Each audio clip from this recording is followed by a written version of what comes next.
All right, well, we got the side smooth, and you see it adds a nice smooth edge to it. We'll sand that down a little bit later. Now it's time to go ahead and take your caps, and we're going to glue our caps onto our ends. This one I did one basically one left-handed, one right-handed, and you basically just spinning the pattern around. Normal Kanteles are the top of the instrument is this way, right? But I made one that can be played. I'll be able to play this way. That way the bass string will be at the top and the treble string will be at the bottom. Just for somebody who wished it was the other way around. You never know. So a lot of people use hide glue. I like Tight Bun 3 wood glue because it's waterproof and it's exterior. And plus, I like it. It holds really well. So that's what we're gonna be using. So we're gonna go ahead and put some on.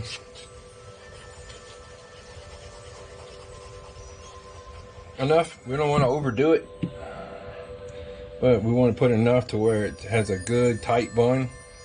I've never really had a problem with the caps in pieces pulling off, because this tight bun, when it sets, man, it sets. It's like super glue. It ain't going nowhere.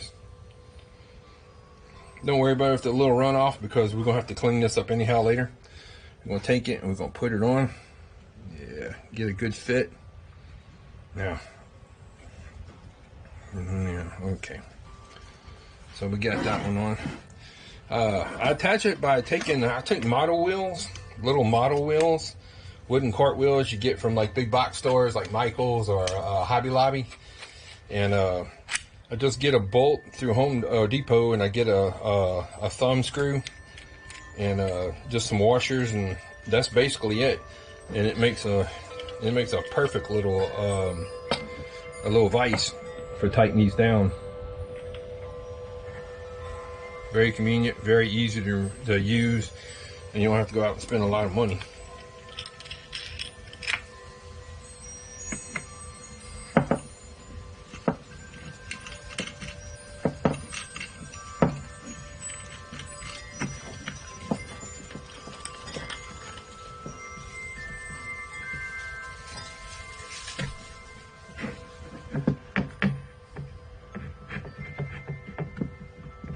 Go. See? Works like a champ. Make sure it's on a square. If it overlaps in the back of here, like I said, don't worry about that, because we're gonna have to clean that up anyhow. Same one in the back. Do some old ones. I got some that are old. I've been making instruments with these for years. They survived a flood. Right, so that's done. We got that on there. We just need to let it dry. On a tight bun in the winter, it takes a couple hours. In the summer, within an hour, it's done. It's ready.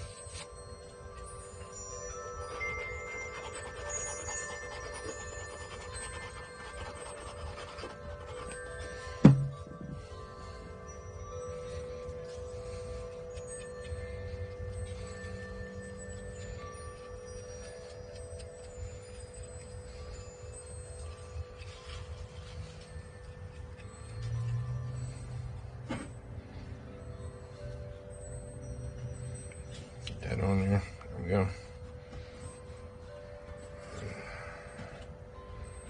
Like I said, it ain't gotta be perfect, because we'll clean it up later.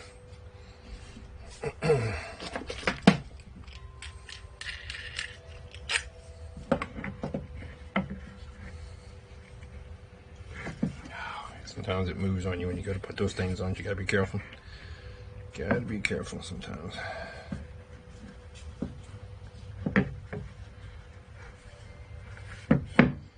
Let's get one on the other side. Maybe it won't spin on me.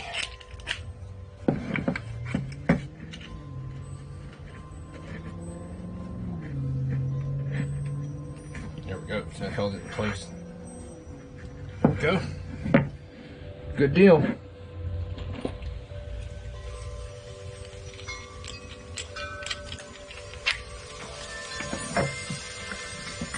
Got my chimes going out there. Some Corinthian bells. I love them.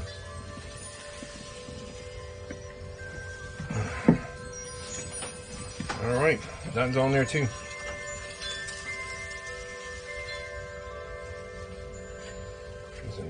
Needs a little adjustment.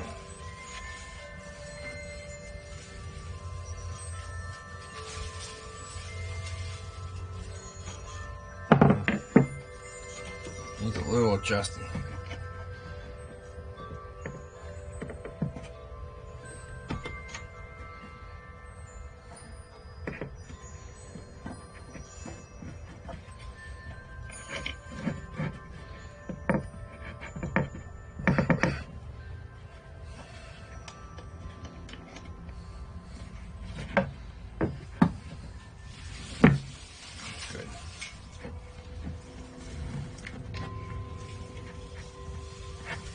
All right, nothing's done too.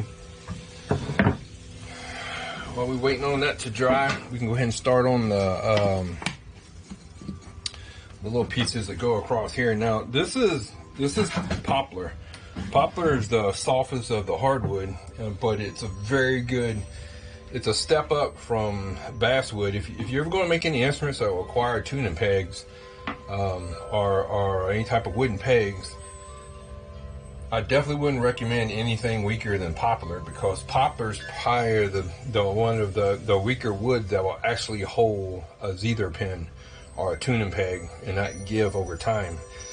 Pine will do that, and the rest of them will do that. So what we want to do is we want to take this and we want to put a strip of hardwood going across it. And what that is, that when we go drilling in there, we'll have something, a hardwood at the top, so when we put them zither pins in there, they won't give left and right, and it won't wiggle over time, and it won't start undoing itself, and you losing tuning over time. So I find red oak can work pretty good, but you can also use maple or anything you have like that. If you want a really pretty instrument piece, I would recommend like maple or something like that. Maple looks pretty good. I don't know if I got any maple pieces up here or not. I'll use a cut that. So yeah, this is a there we go. That's a maple, a piece of maple right there. See how pretty it is? See, something like that would work. Give it a nice thing. This piece is too big. But you can see how pretty maple is compared to the regular red oak. But I like red oak too. I think red oak's pretty. That's just my choice. So we're going to take that about a 7-inch piece of 7-inch by I think it's an 1.25 inch red oak you get from like Lowe's or Home Depot and all that, and it's a 1/4 inch. And we're going to saw it down the middle with the bandsaw, and then we're going to clean up the ends with just a regular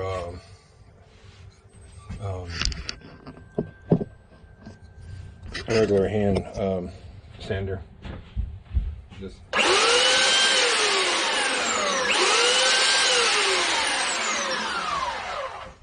going to clean up the sides of it.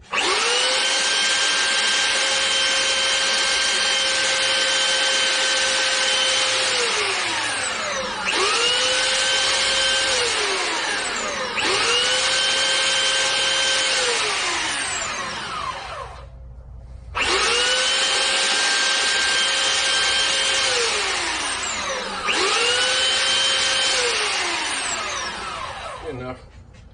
I'm just going to kind of taper the corners a little bit. It won't be a lot.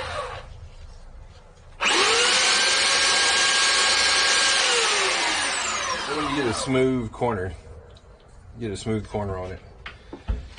And now we're going to take the disc sander and we're going to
There it is. So we got our two pieces right there. We got them cleaned and corners. All right, what I'm gonna do now is I'm going to put a hole here in the front of the Kantele. Why is because when you I like the way it looks, the circle in the front of it like that. It kind of adds a little artwork to it, but it also serves another purpose. If the person decides they want to put a strap on it and have it to where they can have it tied to their shoulder with a strap or something like that and play it kind of like a guitar or something like that, they have a way of doing it, of holding it. So serves multiple purposes.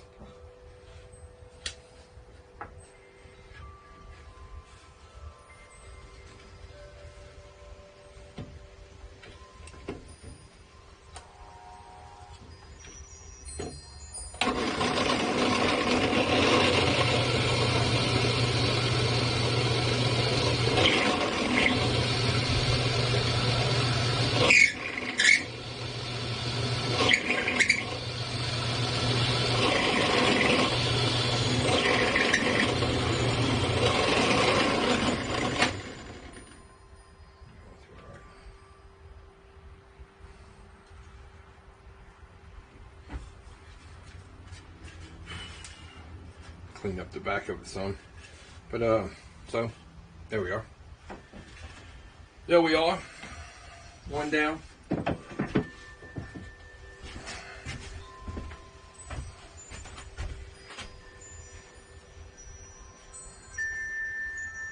It's hard to hold this thing up here.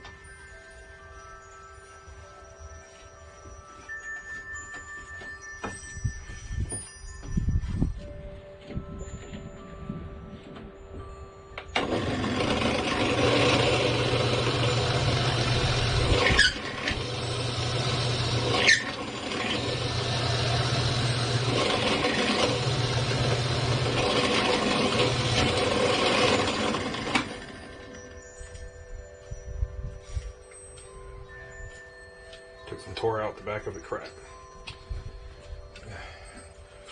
Yeah, we'll sand that out. There we go. Looks good. I like it. All right, we need to add our redwood, red oak strips to the instrument.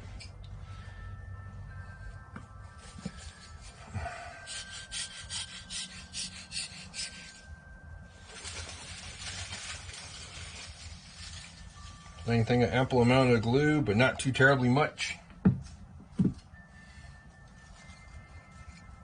Too much glue makes a mess, and it also causes everything to slide around a lot. You don't want that. And this tight bond is so good to where it's not like high glue where you have to put a lot on it and have it seep out the sides and all that for it to get a good bond. This tight bond works really good with just a decent amount of glue on it.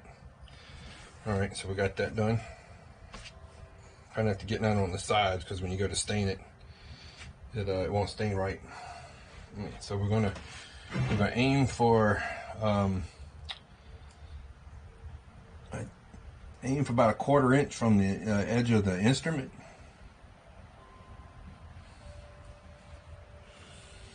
There we go. This wood's got a little bit of warp to it, so I'm gonna have to buckle it down.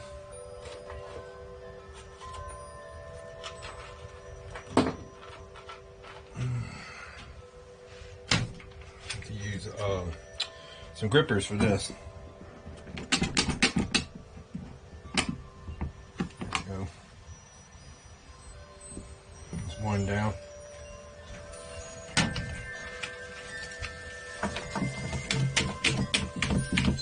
This will leave marks on the wood, but we'll sand it down later. It won't be a problem.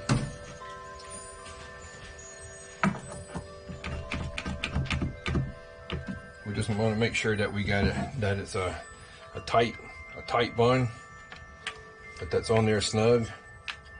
Don't have to be too crazy tight, but you just make sure, you just want to make sure that it's snug. All right, so we're gonna set this one over here, and we're gonna let this one dry up. Time to do this one. Maybe you can actually see this one better. We're going for about right here. We're going for, like I said, a 1/4 inch from the edge, about right there. Gives me a nice long board to measure out those spaces.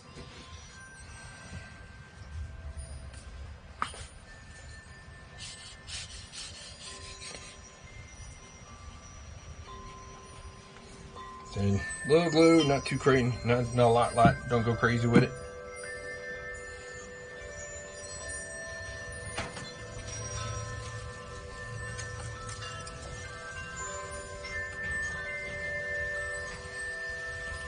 Tight bond is so strong to where you don't need an awful lot amount of glue.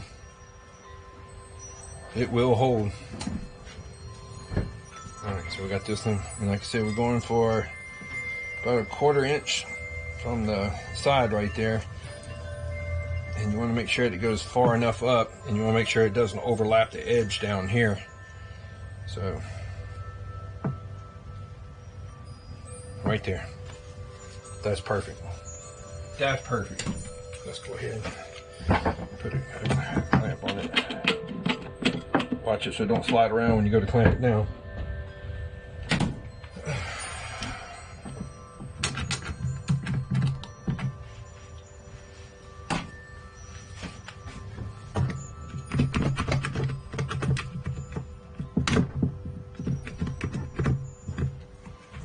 There we go.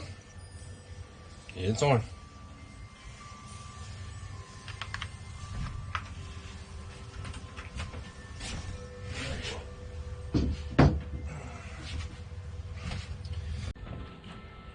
All right. Now, the Kanteles, right, are basically just strips of board with the Zeether pins in the heel with the strings going down. Now, Kanteles have wooden frames with the grain coming this way, right? As well as flat going that way. Reason why is that you need some type of support, because over time that wood will start buckling and turning like this, right? And it'll start, your Kantele will start doing that. So the way to solve that is taking some wood and have the grain coming this way, some support on them like that. And that way, because it's hard, it's easier for grain to buckle up like a bow than it is to buckle this way. You know what I'm talking about?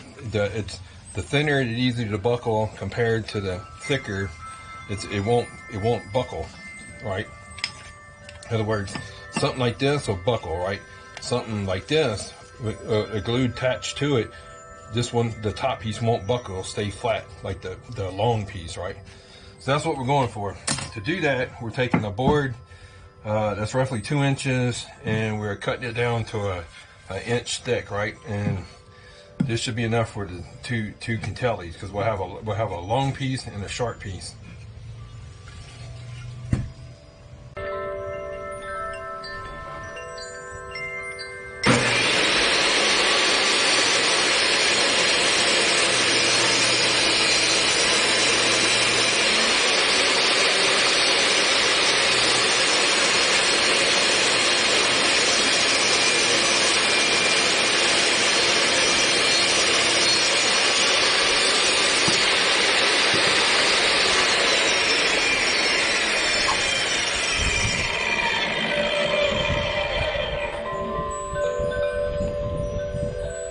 Anytime you operate a table saw with ear protection and eye protection, don't be stupid. You can't replace your hearing and you can't replace your eyes.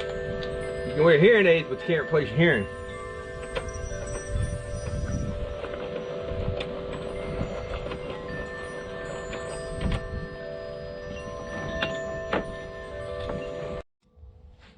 Alright, so I got the clamps off and sanded a little bit for the clamp marks, and everything looks good on them. Time to go ahead and clean up the heel in the back. We'll do that on the disc sander.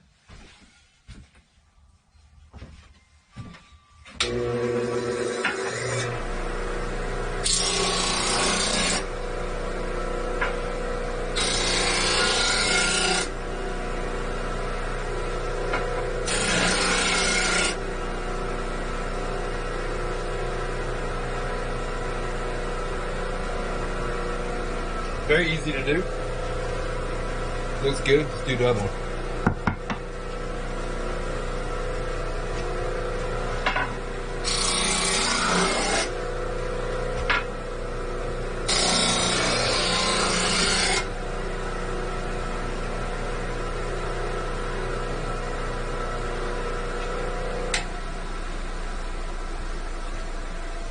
Looks good. Well, actually right there.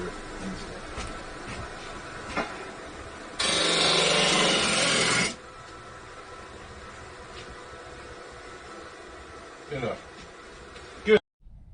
All right, next is the side rails I was talking about. How the instrument, if you leave the instrument like this, it'll warp up over time from the stress of the strings.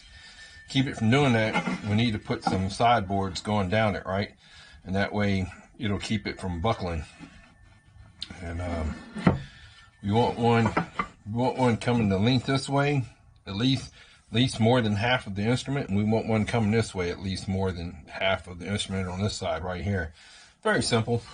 So I already have one marked out right here.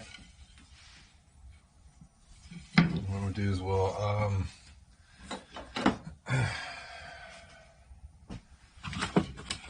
go ahead and mark these, and then I'll cut it on the bandsaw, and then we'll clean it up on the disc wheel.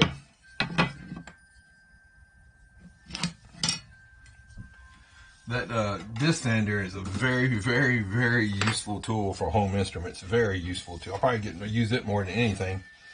And you know, you want to keep a track of which side's a flat side and which side's the side that you cut, because the side you cut is going to be the side that faces down, and the flat side is going to be the side you glue to the instrument. That way you don't have to worry about making that level.